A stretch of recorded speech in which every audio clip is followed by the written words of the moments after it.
From the historic campus of Hillsdale College in Hillsdale, Michigan, where the good, the true, and the beautiful are taught, nurtured, and honored, this is the Radio Free Hillsdale Hour, bringing the activity and education of the college to listeners across the country. Perhaps we're not seeing those extremes, at least not yet, fortunately, but we're certainly seeing elements of this. That is the idea that there is a party line that we must adhere to, or at the very least not fall afoul of. And maybe that party line changes and maybe it shifts, but that was of course true under communism too. It might shift from month to month. Right. It might shift from year to year, but you have to follow the party line. This is your host, Scot Bertram. Welcome to the Radio Free Hillsdale Hour, part of the Hillsdale College Podcast Network. That was Dr. Sean McMeekin, professor of European history at Bard College, and also the author of multiple books, including his latest, To Overthrow the World, The Rise and Fall and Rise of Communism. We'll talk in depth with Dr. McMeekin later on in today's program about To Overthrow the World.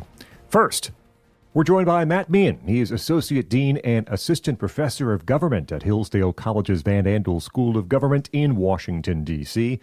Dr. Mehan, thanks so much for joining us. Thanks for having me, Scott. Talking today about how the ancients viewed virtuous leadership. What qualities, we start here, what qualities did ancient cultures regard as essential for a virtuous leader? I mean, the short answer is excellence, arete, the Greek word, right? They wanted all of the human characteristics in full. So the old joke from Aristotle is the magnanimous man, the great man who would be the great leader. He says, is tall and speaks with a firm and, sort of slow cadence. So there are physical properties that they would have said, yeah, it'd be nice if you were tall and you had a sort of booming voice so that you could sort of call the people to attention. There were no microphones, no megaphones. So all kinds of physical excellence. You needed to be able to, defend the city with some martial valor. That's to this day the cursus honorum, right? It might be useful to have some military service in order to lead and become president of the United States, for instance, right? That you've served. So they had those things that you would expect. But the big show, the primary show, is moral virtue, particularly two, and I mentioned one already: magnanimity, the magnanimous man. And then the other one, prudence. Those are the two sort of central virtues of the great leader. And then I think there's a third that comes along slowly over time, which is something like sociability, friendliness, sort of more in the Republican vein, that you know how to maintain all the bonds and bring people along. And it's kind of more along the lines of self-government per se, not necessarily founding or leading only, but helping others to become their own self-governing people. Something kind of like our own mission at Hillsdale. What about Plato, Aristotle, Cicero? What would they say? Yeah, so, I mean, in one sense, you could go through all the virtues, justice and the question of justice in the Republic. I think it might be interesting to sort of point out a couple of the prudential things. Like, for instance, Plato in The Statesman, he has this sort of understanding in one of his dialogues that the truly great and gifted leader has a certain kind of open affability to many different kinds of souls and has a knack and a talent for seeing how they need to be put together. Like, oh, you're sort of a kind of starry dreamer type who has very high ideals, and you're a very practical, sort of pragmatic, street urchin soul. But you both, if the two of you work together, that actually could make for a great combination, right? That person's very martially minded and combative, and this person's sort of reserved and peaceful, but also very thoughtful. Like, we need to pair these people, these opposites, that in one sense, that's a leader's job, is finding all the various strengths. And God in his providence has sort of shattered the mold and scattered all of the talents into the people of Earth, and putting them together and having an eye for assembling teams and groups for common action that you lead. That's kind of an interesting one that I've found to be of no small importance. And I'm not saying that we are necessarily virtuous leaders. Maybe we are. But isn't that one of the neat things about teaching and working with young people, that you have seen You've seen so many go through, and then you see new ones each year, and you say, oh, this person and those gifts, and that person and those gifts, that would go really well together. Yeah, this is kind of an aside from the topic, but we insisted that the 1 credits we have at the grad school in D.C., that they open with a dinner and a lecture, and then the weekend 1 credit also has a lunch where they all eat together. And part of the purpose is just build community. Yeah. But yes, community is good for its own sake, but it's also good for something, i.e. a friendship where 2 people with 2 different sort of casts of mind start talking about high and important things with regard to government, politics, justice, humanity, human nature, America. And then you can just see how things get percolating because you have 2 different perspectives that start to bond with one another. And that's what friendship is, right? It's a unifying force, and then you have like mind. And that's what's needed to really get things done. Talking with Dr. Matt Mehan about how the ancients viewed virtuous leadership. You told us about these moral virtues. I want to zero in a bit on prudence. It's a word that we use here at Hillsdale often. How would one exhibit the virtue of prudence? How would that help to prove your moral character? Well, so in one sense, prudence is very hard as proof because, one, prudence is individual. Everyone has their own life to live and their own set of circumstances and their own information stack. Like, what do you know? And that's why oftentimes people in politics, you also need courage and perseverance because people will criticize you because they're not in the driver's seat and they can't make your call for you. This is, in a certain sense, Aristotle's teaching on natural right in Book 5, the Nicomachean Ethics. It's actually the moment of choice where you make a decision is yours and yours alone, and you find what he calls the ultimate particular, which your mind then seizes on and comes to understand, yes, this is the beautiful deed that is most excellent for me and for all. This is it. That's a hard thing to demonstrate to other people, but over time, I think we have some hope in common sense that people will see that over time. It's like, no, this person is prudent. I disagree with that call. I disagree with that call. I didn't understand that one. I didn't really like them then, but generally speaking.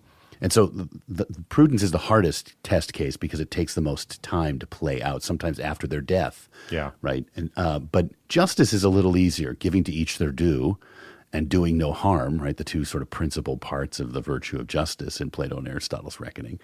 That is sort of exhibited, as Cicero says, in what's called fides, good faith. You say what you're going to do and you do what you say, and you don't break faith. This is where the word bona fides comes from. Right? This is where you see in the end of the Declaration of Independence, our lives, our fortunes, our sacred honor, that notion of like, I am not a dishonorable man. I will do what I say and I say what I do.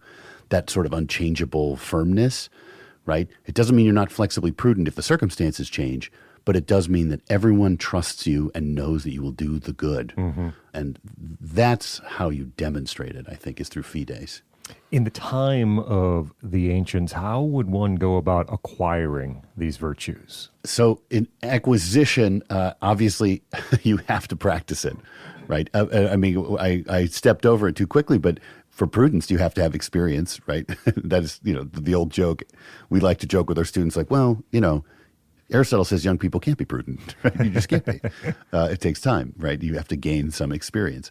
But obviously, learning and study is the other one.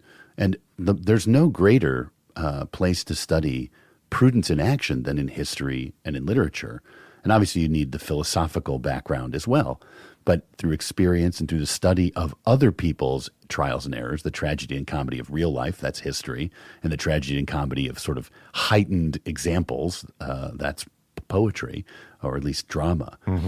Those are very excellent places to sort of start to, that leads to this, which leads to that.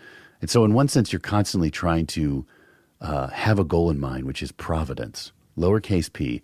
And if you're truly prudent, uppercase p. Like that certain things go certain ways, and there's a certain kind of grand comedy that plays out in all this. But you're looking to be able to see a chain of causes, which means you have to understand human nature, and you need to do that through study and experience. We'll continue in a moment with Dr. Matthew Mehan talking about virtuous leadership. First, I want to make sure you're aware that you know about the brand new podcast you can find on the Hillsdale College Podcast Network.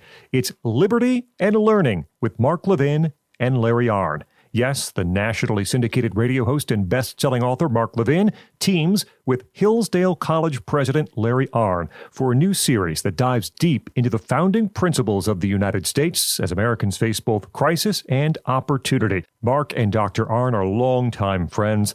They'll discuss on this program the latest news and key issues of the day placed in a constitutional context: education, borders, citizenship, separation of powers, state and local government. All will be covered on Liberty and Learning with Mark Levin and Larry Arnn.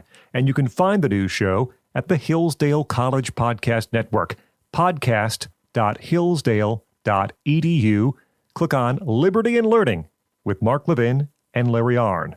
Or you can also find episodes wherever you get your audio. Check out Liberty and Learning with Mark Levin and Larry Arnn right now. We continue with Dr. Matt Mehan from Hillsdale in D.C. talking about virtuous leadership. Dr. Mehan, you told us earlier about this friendliness that a virtuous leader has. How does a leader like that communicate a message? How does one inspire others to these noble causes? So I think there's a genus of that which is important, which is oratory or rhetoric, the art of persuasion through speech to the truth, right? It's not the art of persuasion with a stick, right? The sort of mafia baseball bat. That's not what we're talking about, although that has its own sort of analogous persuasive power, right? And of course, a statesman or a leader needs to use force properly for the vicious, right? You got to put people in prison and things like that, put down an enemy in the field of battle. But in general, when you're dealing in the house of not war, but the house of peace with friendly fellow citizens, it's the art of persuasion through speech. And that means that you actually have to think about how to speak, how to present yourself and your character. That's why people think, oh, I don't care about my honor. It's like, well, then you're a fool. Like, you can't lead people if they don't think you're honorable and understand you're good, because you need to be known to be good in order to persuade. That's ethos. And then logos, you have to know your stuff. You have to know what's right. You have to know natural rights, natural law, natural justice. Right? You have to be able to say, this is the good, regardless of the convention. Because whenever you persuade someone to something, it's literally something new. It might be to uphold something old, but that's still new, right? So you always have to have both the convention in mind, but the laws of the country, but also the place. And then finally, pathos. You need to be beautiful. You need to move people. No one ever fell in love with an argument. They fell in love with an image of an argument. That's beautiful. I want to do that. I think D-Day's worth it, and even giving my life on the beaches of Normandy is a noble thing.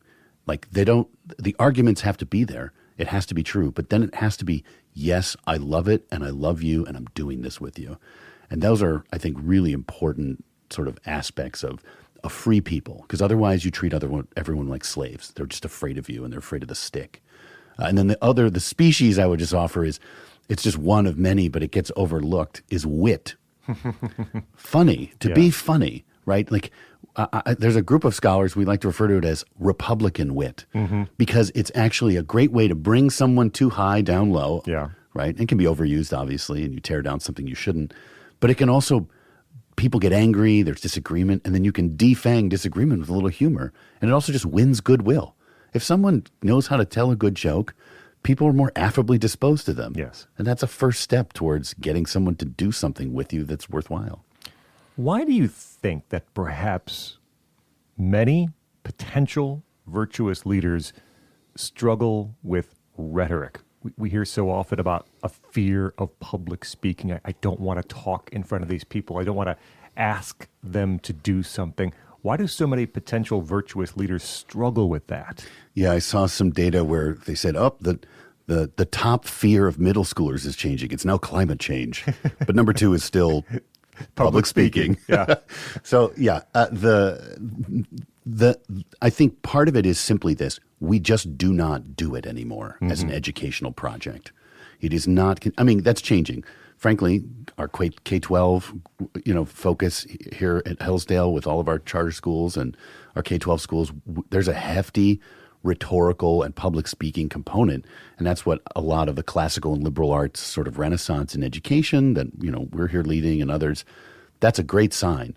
But when you think of like the biggest book for children in school to read that Frederick Douglass talks about in The Narrative of Slave, The Columbian Orator, right?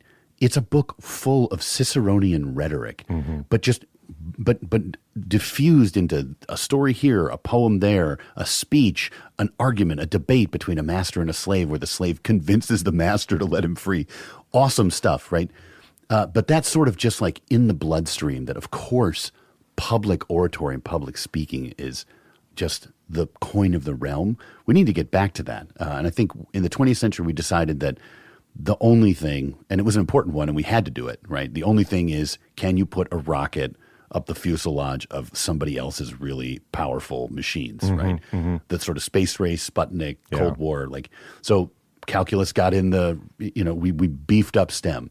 But now I think we're kind of realizing okay, we got that going, but we got to go back to these sort of original parts of self-government. Frankly, the House of War needs to make room for the House of Peace again in the curriculum. And it's happening. It's happening all over.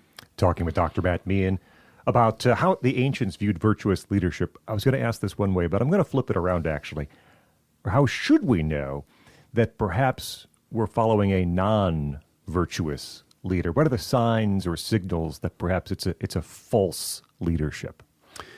So in one sense, the number one way is be virtuous yourself, because virtue knows virtue. And you might not be able to articulate it, but you might.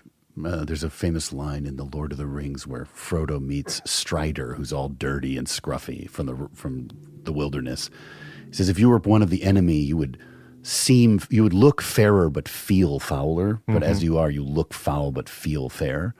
That kind of you have to trust your good old common sense and sort of noetic sense, but know that that's improved and sharpened. Aristotle, you can sum up a passage from Aristotle in the Nicomachean Ethics where sin makes you dumber, right? Like if you do the wrong thing over and over again, you get stupider. Right? Yeah. You can't do it. So being virtuous yourself is the number one way to be able to see virtue.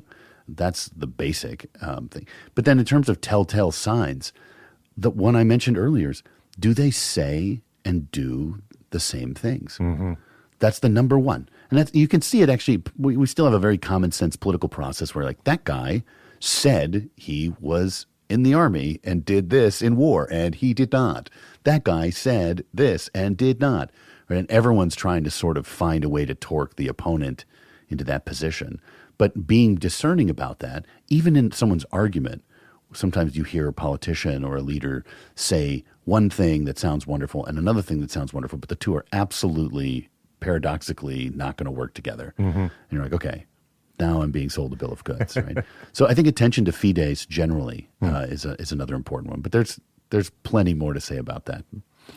Final question for Dr. Matt Mehan as we talk about how the ancients viewed virtuous leadership. As I was thinking about our conversation today, I did want to ask this, which is, are our virtuous leaders that we have today in the wrong places, the quote-unquote wrong places, are they more likely to be leading corporations, which is still important, than perhaps leading in the public square? So I think that's certainly true, that there's a lot of talent that hasn't gone into public service. And by talent, I don't just mean skills, I mean virtues, like actually good men and women who are serious. That problem, I think, comes from, let me put it this way. A virtue that is underplayed in public service is detachment from riches. I mean, I think someone was noting Donald Trump's the only guy, and I'm not necessarily holding up as a paragon of virtue, but he's the only president who hasn't been greatly enriched by the office in serving, that his net worth actually dropped. Now, he was very rich, so in one sense, it's not that big of a deal for him. But people become filthy rich from public service, and you have to ask, were they really serving? I think there is a sort of teaching we need to sort of really propagate more fully, that it is gorgeously noble. It is a beautiful and excellent thing to suffer for other people and for the good, right? Like that struggle, right, for virtue, that is painful and it is beautiful and noble, and it is fine for you to not succeed in every realm of life by going into public. That is to say, I do think we have to be more detached from wealth and instruct people in the goodness of that detachment, right? Because it's a paradox. You want to make a wealth for yourself, right? You're supposed to do that. You're supposed to benefit yours and you, and it also enriches your country, right? You should do that. But then you have to also be able to let it go. And that's the part I think we haven't talked enough about to get truly good people that are skilled and virtuous and noble to say, now it's time. Like the rich young man, Christ, right? Go and sell all you have and come follow me, right? Now that's obviously for salvation. But Christ, there's a natural analog in public service serving other people. You have to give up a lot in order to really serve other people authentically and fully, right? So I think embrace the pain would be sort of a kind of a quick one. And then I do think also oratory, like we just said, people are very uncomfortable mixing it up and taking questions and talking and the hubbub of that. So I think more civic education, more rhetorical education, but also a stronger pedagogy of detachment. Dr. Matt Mehan, Associate Dean and Assistant Professor of Government at Hillsdale College's Van Andel School of Government in Washington, D.C., as we talk about how the ancients viewed virtuous leadership. Dr. Mehan, thanks so much for joining us here on the Radio Free Hillsdale Hour. Thanks again, Scott. Up next, Sean McMeekin joins us. We'll discuss his latest book, To Overthrow the World, The Rise and Fall and Rise of Communism. I'm Scot Bertram. This is the Radio Free Hillsdale Hour.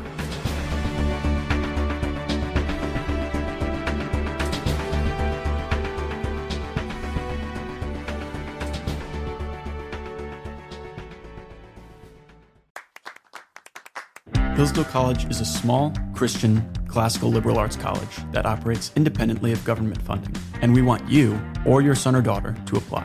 At Hillsdale, students grow in heart and mind by studying timeless truths in a supportive community dedicated to the highest things. Hillsdale College costs significantly less than other nationally ranked private liberal arts colleges and receives regular recognition as a best value, and nearly all students receive financial aid. Our robust core curriculum, vibrant student life, and 8-to-1 student-to-faculty ratio make for an education like no other. For more information or to fill out an application, visit hillsdale.edu/info. That's hillsdale.edu/info.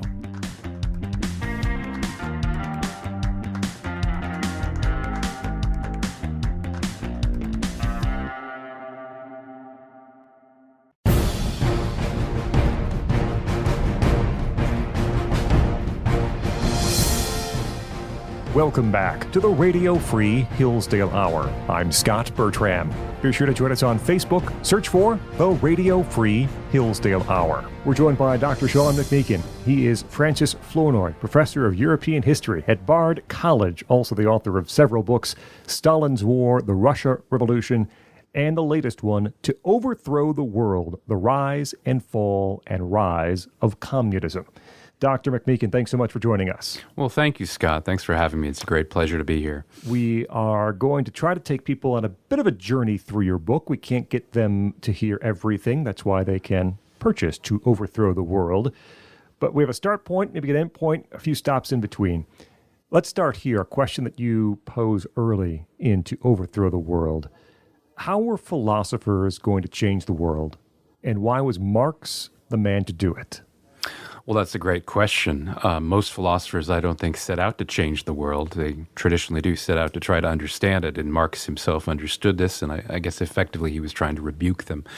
He came from a circle of what we might call left Hegelians, this being a reference to Hegel, of course, the somewhat impenetrable German philosopher. The ideas in Hegel that appealed to Marx had to do with a certain idea of laws of history, the broad sweep of history, that there were these processes that could be perhaps perceived that progress came through conflict, that it came from the opposition of opposing forces, what Hegel had called thesis, antithesis, synthesis. In Hegel's view, this was a more or less positive progress that had led to somewhere in the vicinity of, let's say, Europe in the early 19th century, more prosperous civilization, a civilization where people had come to live in nation states, where Christianity was still practiced, where there was a certain dignity to human life, to the individual, and these were all good things. Even if Hegel made it all sound a little bit confusing, it was kind of a happy story, or at least a story of progress, even if there were problems along the way. Marx saw it, and perhaps this was just his temperament, he saw it a bit differently. He said that, yes, history was the working out of these opposing forces, these struggles. Eventually, he hadn't quite figured it out originally, but eventually he settled on class struggle as the motivating force. So the idea is that philosophers weren't just tasked with understanding the way that history and humanity developed, but rather to intervene in the process, to ensure effectively that the right side, by which he meant the oppressed, the workers, the group that he called the proletariat, it's not entirely clear precisely whom he was referring to as a proletariat, but his kind of hero class, his protagonist, would triumph over their enemies, this group of evil capitalist oppressors who were holding them down and holding them back and really holding humanity back. So it was a different theory of progress, you might say, but where philosophers were supposed to give it a shove. We're going to jump ahead to Lenin. How does Lenin update Marx, and what is his idea of revolutionary defeatism? I'm so glad you asked that, because Marx's idea about how the revolution would happen, admittedly, it was a little bit vague on the specifics, the particulars, the timing, etc. But what Marx thought was that eventually there would be ever fewer capitalist owners, near proverbial plutocrats, perhaps in their top hats. They would become fewer and fewer in number, while the great masses of humanity would melt down into some proletarian class, and some mysterious thing would happen, and the integument of private property would sound, and the expropriators would be expropriated. He had this thundering phrase in Das Kapital. Lenin, like a few other Marxist thinkers in the early 20th century, observing world events, headlines, tensions between the great powers, thought that perhaps imperialism might have something to do with it, that imperial rivalries could function as the catalyst, that some tremendous and above all violent conflict would erupt between the powers, and that perhaps communists, they weren't still clear on whether that would be what they would call themselves. Some still called them socialists. There were different factions, but that eventually the revolutionary socialists would take power, seize power on the back in the wake of this terrible war. And so revolutionary defeatism effectively meant, and Lenin actually worked this out, and he was quite explicit about it during the war in a series of works that he published while he was in exile in Switzerland in 1915 and 1916 as the First World War was raging. He said that effectively revolutionary socialists should try to provoke or bring about the defeat of their own countries. He actually used scare quotes. That is, you should want your own side to lose, because that would weaken them, that would hurt their prestige, that would hurt the effectiveness of the military, and meanwhile you could infiltrate the military with sympathizers, revolutionary socialists, communists, etc., and ultimately you would get this giant mutiny that would turn into civil war, which would ultimately engulf the whole war. But it would have to start somewhere, and his idea was it would start in a country that would be losing the war. Talking with Sean McMeekin. His book is To Overthrow the World, The Rise and Fall and Rise of Communism. What leads to the Bolsheviks coming to power, and how did they do it without ever really having popular support? Well, that's a great question. Lenin wasn't completely wrong about his idea of revolutionary defeatism, but it turned out that the Bolsheviks had to give that defeat a little bit of a shove. Russia, like all other countries, had been suffering in the war. There was obviously some war weariness, but if you actually look at the material facts on the ground in the winter of 1916-17, before the first February Russian Revolution, in many ways Russia was in a better material situation, at least at the front, than some of her enemies. In the wake of the February Revolution, however, Lenin was able to return from exile. And aside from the fact that he had funds, a lot of this came from Imperial Germany through these back channels. There's some controversies about this, but we do know that money was provided and appropriated. We don't know exactly how it got to Lenin, but he was able to flood the armies with propaganda. a very crude and simplistic anti-war message that at first was seen as borderline treasonous, but then came to resonate more and more on the ground. They even flooded the active military fronts, such as in Galicia and the borderlands between what is now Ukraine, Hungary. These borderlands were flooded with propaganda in the middle of a battle in late June and early July 1917. And this helped again to give history a shove. By the fall, the military was beginning to fall apart. Desertions had crept up. And in the end, the Bolsheviks, they won a certain political argument in the sense that they were against the war. And they did win some popularity, but they never got more than, we know this because there was an election in November 1917, and they got about 24% of the vote, which was certainly impressive and surprising. We also know that they tended to do particularly well with certain military units. So we also know where their propaganda hit home. Yes, with certain factory workers, that was part of it, but much more to the point, they were able to win over crucial sections of the Army and the Navy. And it was that muscle, the so-called Red Guards, that Lenin was able to win over, and that's how he really got into power. And also the government, then under Kerensky, just didn't really have the support of critical sections of the military anymore. In the end, it was about will and how many men the Bolsheviks had under arms. You write in To Overthrow the World that Soviet communism was never meant to remain confined to a single country. At least early on here, what's the strategy to make that happen, to expand? Well, Lenin had outlined in a text published in 1916 called The Military Program of the Proletarian Revolutions, building on an even better known work that he called Imperialism, the highest or latest stage of capitalism. His idea was that initially, yes, we'd come to power in one country, but then we would be the communist country, and so the rest of the world would be effectively at war with us. It's not that dissimilar in some ways to the idea of in Islam, of there being an abode of war, a house of war, and a house of peace. And so the two sides can never be fully at peace. There might be truces, there might be periods of relative peace, but effectively the new communist state would be at war with the world. Now, they wanted to win that war, of course, and so in the first instance, they would, of course, seed propaganda. They would help to finance, and this is what they did through the Communist International, which was founded in 1919. They would found other parties around the world, which would take their orders from Moscow and try to overthrow those governments. But there would be tactical differences depending on circumstance. Certain times, such as during the Second World War, when the U.S. and Britain were actively aiding the Soviet Union through Lend-Lease and other ways against Nazi Germany, temporarily, aspects of this were abandoned, and the Comintern was even formally suspended in 1943. It later came back in an organization called the Cominform. This was once Stalin had helped to spread communism through Eastern Europe, and so the idea is you have this relatively firmly coordinated network. By then, you also had client states and satellites who were then part of eventually a military alliance opposed to NATO, the Warsaw Pact. So there are different versions of it, but effectively the idea was that the world would eventually be won over, but this would occur through propaganda, through political organization at times, and ultimately, of course, through force of arms. And that's why you would spend the money and use your resources in order to try to promote revolution whenever and wherever opportunity might present itself. Talking with Sean McMeekin. His book is To Overthrow the World, The Rise and Fall and Rise of Communism. If we focus on 1924, we discussed the shift from Marx to Lenin. What about the change from Lenin to Stalin at that time? Is it a different form, different breed of communism that Stalin brings to Russia? He did. Some of what Stalin tried to achieve was more ambitious than what had been done under Lenin, but some of it, believe it or not, was actually less extreme.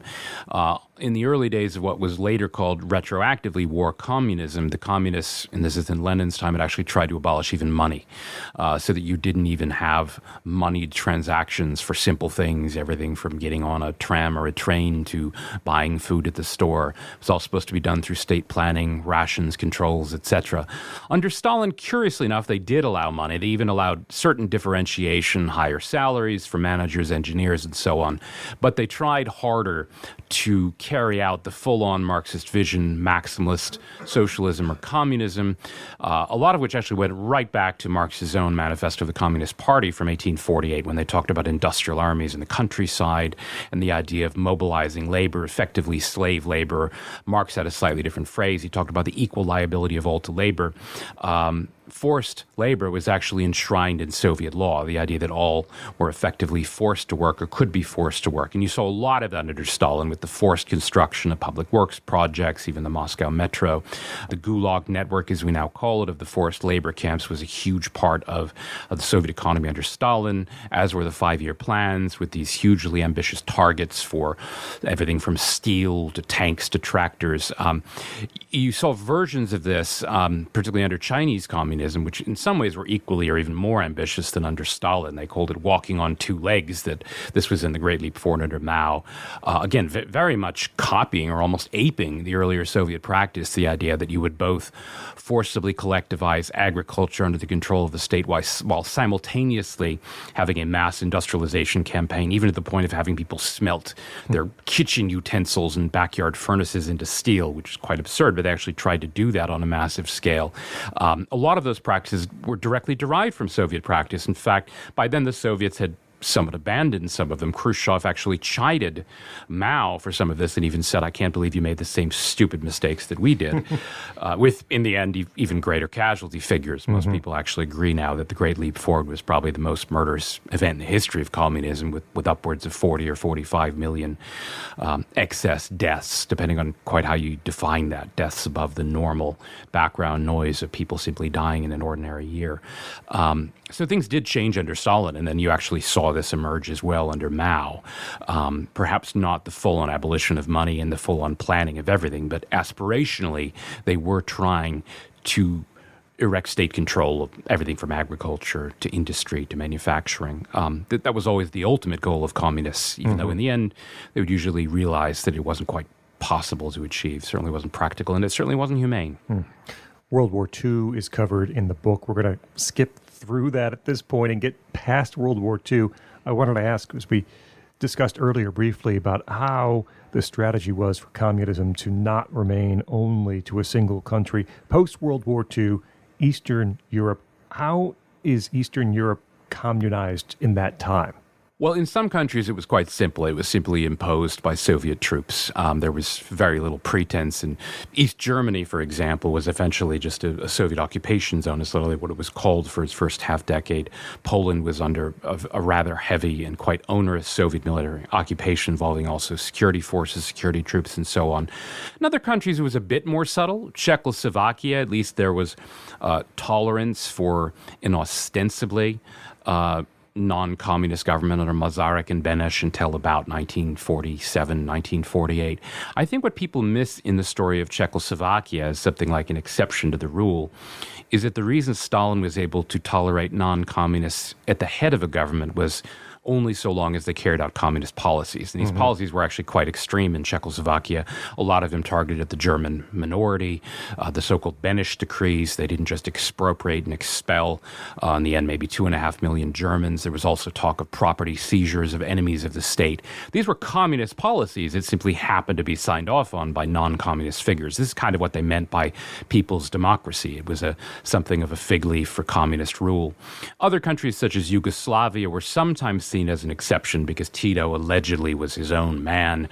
Churchill had thought during the war that he had something of an independent streak and was worthy of support from Stalin. But once again, he was not independent in the sense that he carried out non-communist policies. Rather, he was, if anything, even more aggressive than the Soviets were in carrying out things like nationalization, mass executions, surveillance, censorship, and in some cases even trying to spread communism to Greece, which Stalin had promised Churchill he wouldn't do. So Tito's independent streak, is expressed in this sense, meant that he was more devoted to global communist revolution than even Stalin was. But for the most part, the simple part of the story is simply that the Soviets occupy these countries and they are able to impose their own version of either communist rule or satellite or puppet governments that eventually was self-sustaining, at least for a few decades. Sean McMeekin is with us. His book, To Overthrow the World, The Rise and Fall and Rise of Communism. I think you date this in the book around 1960, 1961, but I read with interest about the shift. The anti-imperialist struggle of the Third World was now a state priority for the communists and these economic development projects in various places. How successful was this? Well, if you're talking about economically speaking, the success was mixed at best and often quite disastrous. But politically speaking, it was kind of a gold mine for the Soviets because Europe was in the process of decolonization. Harold Macmillan went across Africa on tour and more or less just said, we're pretty much abandoning the British Empire. The phrase everyone remembered was the winds of change. He made it sound like it was just happening organically or naturally. In fact, it was an abdication of will, a conscious decision on the part of Britain to abdicate empire. And so the Soviets could very easily pose, and did pose then, as effectively the friend and sponsor of these third world countries. Even the idea of the third world, which first originated really because Khrushchev had repudiated Stalin in his so-called secret speech in 1956, even it was eventually published in the New York Times. The idea was that, perhaps this new world will be neither communist nor capitalist.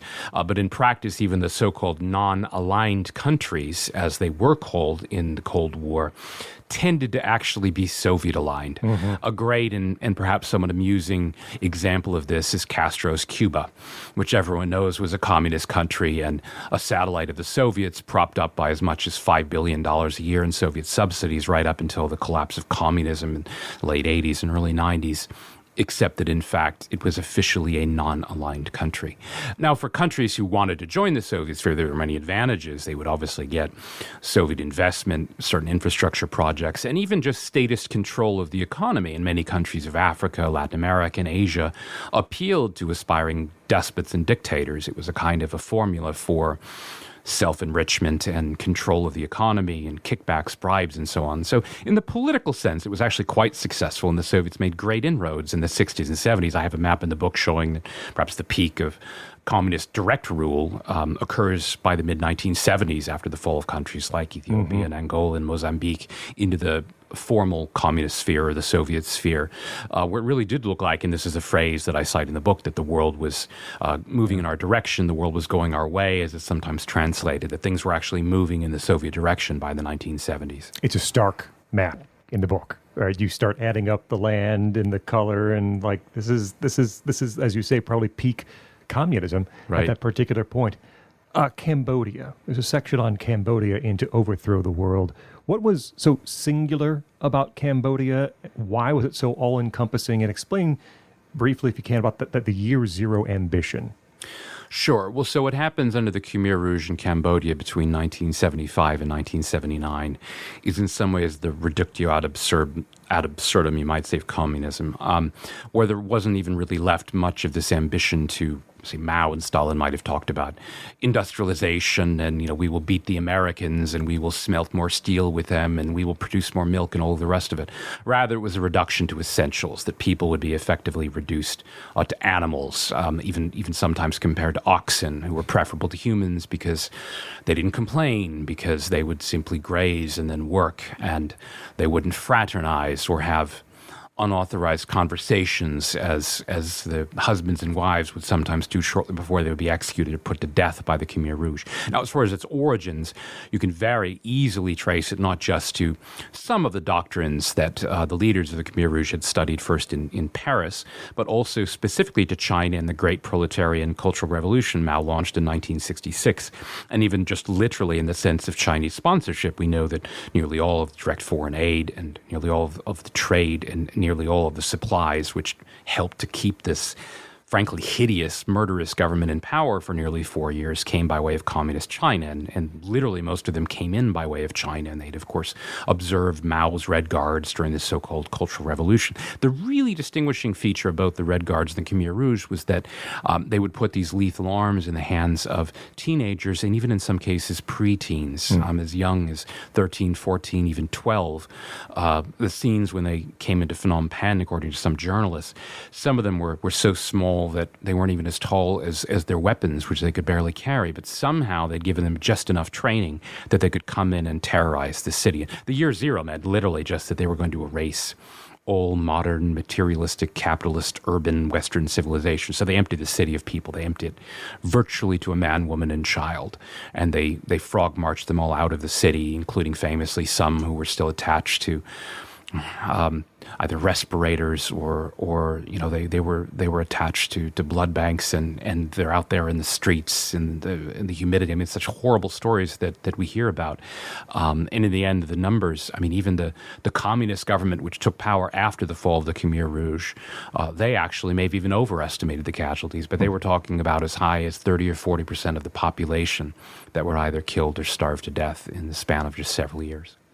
So this map into Overthrow the World, which essentially shows communism at its peak in the late 70s, we know that does not continue through the 1980s. So what begins the fall of communism in that decade? Well, so the 1980s see a number of interrelated developments. Reagan, of course, the U.S. president, has a lot to do with putting the pressure on the Soviets, initially with rearmament, conventional arms buildup, also the Strategic Defense Initiative, later on also arming, of course, rebels, mujahideen in Afghanistan. The Soviets were feeling the pressure by 1985, but it's a misnomer to think that this year, which sees the advent of Gorbachev to power, means the Soviets are somehow softening or kind of deciding that they want to become more humane versions of communism.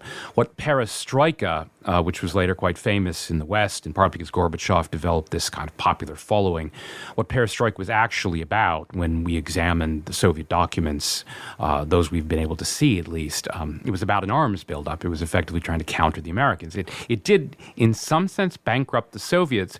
And so one could say, I don't completely agree with this, that in the end, the failure of Soviet communism was an economic one. The problem with this argument is that China, which was undergoing similar and in some ways even more ambitious economic reforms in the 1980s, reforms with things like free enterprise zones, special economic zones, inviting in Western investors, in many ways on a broader scale than in Russia. China, too, had a kind of hyperinflation setting in by 1989. The real difference is that in the end, under Deng Xiaoping, the Chinese government, of course, decided to strike with force against the protesters in Tiananmen Square in June of 1989. Whereas the Soviets, in the end, again, it's a misnomer to say they did not attack or kill or inflict violence on protesters. They did on many occasions. The difference was that Gorbachev rebuked or even repudiated many of the officers who were involved in measures of either crowd control or suppressing demonstrations in places like Central Asia, or later even more notoriously in the Baltics, in places like Lithuania, where he actually publicly rebuked them. In the end, not unlike Kerensky, as I point out in the book, in 1917, who helped pave the way for the Bolsheviks to take power by alienating his own military officers by scribing various plots to them. Gorbachev alienated his own officer corps, and in the end, they didn't fight for him. So the August coup, and there's still much we don't know about this, this is when Yeltsin famously stood on the tank and bellowed about this anti-democratic, anti-constitutional coup d'etat. This is in August 1991. There's still a lot we don't know about exactly what happened in the lead-up and exactly what Gorbachev knew and who he was speaking to and all the rest of it. Whether or not they were trying to save Gorbachev or to topple him, again, we don't totally know. What we do know is that the military, in the end, reversed course. Effectively, it was a kind of mutiny. We also know that Gorbachev effectively abdicated military occupation in Eastern Europe, in places like Germany, where he even bartered with the Germans. His own generals said, "You're selling our empire for Deutsche Marks," which he basically did. The Germans offered financial aid, help. They even helped to resettle Red Army soldiers who were leaving Germany. We, to this day, don't know entirely why Gorbachev did all of this. Was he simply incompetent? Was he out for the applause of the Western media, who in the end liked him a lot better than the Russian Soviet people did, which may be true. We don't know entirely why he did it. I don't think it had to happen, though. That is to say, much as I would like there to be this kind of moral outcome to the story that we can all approve of, where people rose up and reclaimed their freedom, there's something to that, but it also obscures a lot more about what was happening behind the scenes. That in the end, it really was the fact that the sword was lifted that allowed communism to fall, to collapse, whereas in China, the sword, of course, is still there. One final question for Sean McMeekin, his book, To Overthrow the World. You end the book by talking about the strange non-death of communism. After all we know and all we've learned, why is it that this ideology lingers? Well, I suppose in the most literal sense, communism didn't die off because the Communist Party is still in power in China and Vietnam and Laos and to some extent in Cuba and Cambodia as well. in the more, I suppose you might say, symbolic sense, although for a while in the 90s, most of us thought that the idea had perhaps died out. Richard Pipes actually wrote in his own very short history of communism, he said this is an obituary of the movement. It's all dead and buried and gone, and thank goodness and goodbye to all of that. Certain ideas have persisted, certain aspects of the state control of certain sectors of the economy, price controls, that is, elements of the ideas have never died out. But to me, not necessarily the essence of the economic program of communism, but its essence as a ruling doctrine. That is to say, how do you rule if you're communist? And above all, you rule by surveilling and controlling the population. Marx had been quite explicit about this on many occasions. Some of his early critics, such as this Russian anarchist Bakunin, had intuited that ultimately communism would be about statism. It would be about empowering this new Mandarin class of intellectuals. Maybe you'd call them proletarians, but they wouldn't be proletarians anymore. They would be effectively lording it over everyone else, telling them what to do, what they were allowed to think, how they were to live their lives. And I don't know if any of this sounds familiar, but it's something that a lot of us have come to deal with in the West, particularly in recent years, not least during the COVID shutdowns, or more broadly with aspects of what is sometimes called cancel culture, social credit system. The Soviets had a more extreme version of that. You either had to join the party, you had to go to the meetings, you had to vote.